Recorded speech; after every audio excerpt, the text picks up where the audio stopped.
All right, everybody, welcome back into Cherry Picking. Today's video, we'll be looking at 5 must-draft centers. Just about 20 days until the NHL season starts, which means the fantasy hockey drafts are coming up soon. These guys will definitely help you win your league. All right, so the first guy we're going to be looking at, Dylan Larkin on the Detroit Red Wings. You know, looking at his season last year, career high in points at 79, tied his career high in goals as well with 32. His current ADP has him going in the 5th or 6th round. Jack Eichel's kind of going in that same space as well. And then you're also looking at guys like Clayton Keller, Mark Stone, Verhaeghe. I also have very similar ADPs. I'd much rather have Dylan Larkin heading into this season, just the situation that he's in on this top line right now. He led the team last season in 5-on-5 points and also led the team in expected goals for and high danger chances. So he's obviously great at creating his own offense. And now you welcome in Alex DeBrincat, who's just a pure goal scorer. I think this will just add versatility to this offensive line. I'm really high on this line and the Red Wings in general this season. You know, the line of DeBrincat, Raymond, and Larkin just really complement each other. You have DeBrincat, as I mentioned, the pure goal scorer on that line. Larkin, kind of like a 5-tool player, can score in many different ways. And then Raymond is just a pure setup guy. So I think getting Larkin at that ADP and even a little bit earlier, I would also suggest as well. So Dylan Larkin, definitely a must-draft center heading into this season. All right, my second must-draft center, Sidney Crosby on the Pittsburgh Penguins. Obviously, his ADP actually going in the end of the second round right now.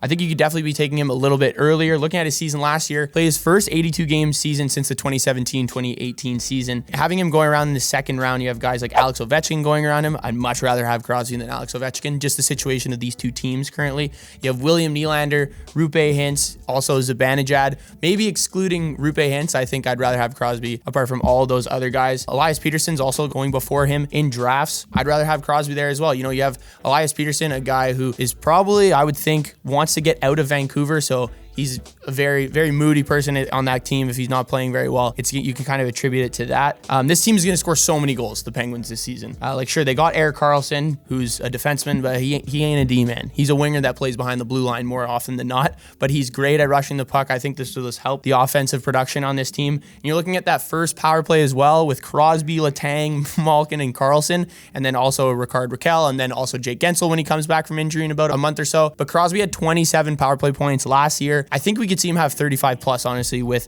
5-tool unit on this team now, especially with Gensel being out for about a month. You know, I think Crosby will just be able to score more goals. I think there'll definitely be more opportunities or scoring opportunities on the power play as well. This is also realistically the last year the Penguins team can really all stay together. I know people have been saying that for the past couple years, but you know, bringing over Karlsson and just adding also Riley Smith, I think this is the last full go year for the Pittsburgh Penguins before they finally start to retool and kind of rebuild. So Crosby will be at the forefront of a lot of the scoring opportunities on this team, and a guy I think you should definitely be keeping your eye out early on in the draft. All right, the third must-draft center heading into this season, Nico Hischier on the New Jersey Devils. His ADP right now is currently having him in the 5th or 6th round as well. Guys going around him, very similar to Dylan Larkin. Gensel as well, who's out for about a month, Claude Giroux, and then Jamie Benn. So I'd rather have Nico Hischier than definitely all 4 of those guys right now. Really interesting stat. You know, Steven Soyas came on my show and said this to us. He said, he scored 80 points last year. We'll see him probably get up to 90, but he had 49 assists last season. Only 3 of his assists came on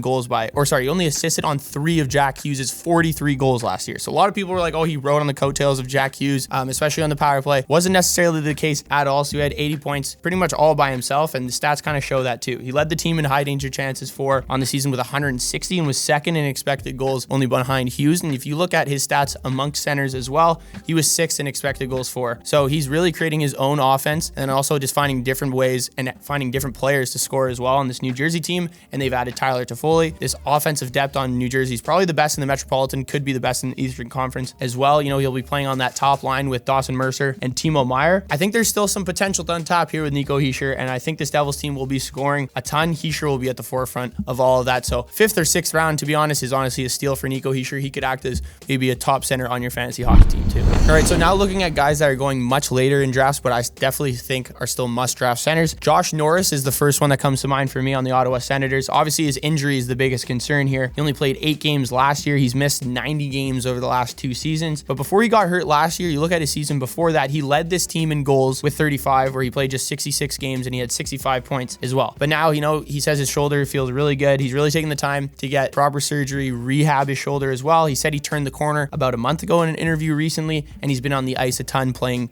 and training pretty much normally like he has in the past. His current ADP is in like the 14th or 15th round, which is crazy for a guy who scored 35 goals like 2 years ago. He's going around guys like Sammy Blais, Jonathan Drouin, Boone Jenner, Jason Zucker. I think he has way more value than all of those guys in fantasy hockey leagues right now. So he looks like he'll be on the same line as Claude Giroux and Drake Batherson. Both of those are fantastic goal scorers too. You know, Claude Giroux probably expected to have about 30 goals again this season. And then he's going to be a part of that second power play unit as well. If he plays a full season, I think we could definitely expect another at least 65 points, and then 70 to 80 points I think would probably be his ceiling. But getting a guy like that in the 12th or 13th round is absolutely insane. So definitely look to draft Josh Norris in your fantasy hockey drafts coming up. All right, the last must draft center on this list today, Joel Eriksson-Ek on the Minnesota Wild. I think this guy is an absolute slam dunk if you're getting him as current ADP. It's 154. So that's about in the 12th, 13th round, and guys going like that in 12-man leagues. Guys going around him in that space right now. Kopitar, which I think is fair. Jake DeBrusk, I think the Bruins are definitely due for a little bit of a regression down year after losing a lot of their key players. Then Max Domi and Victor Olofsson. Like, he has so much more to offer than these guys. He's not the number one scorer on this team behind Boldy and probably Kaprizov,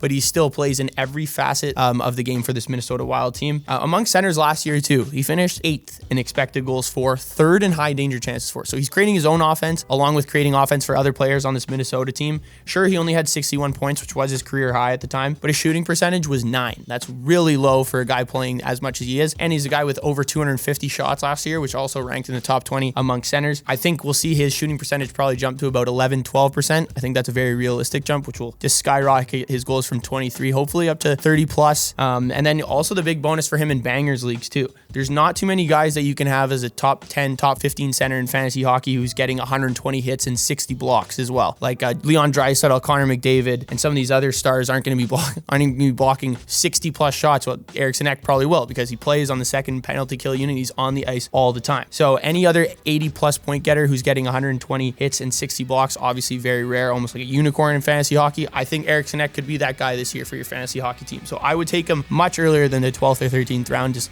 to avoid the chance of missing out on this guy. All right, thank you guys for tuning in. Let me know what you thought of this year's must draft centers, who you guys are targeting for centers this season in your upcoming fantasy hockey drafts. Be sure to like, comment, and subscribe, and I'll see you guys next time.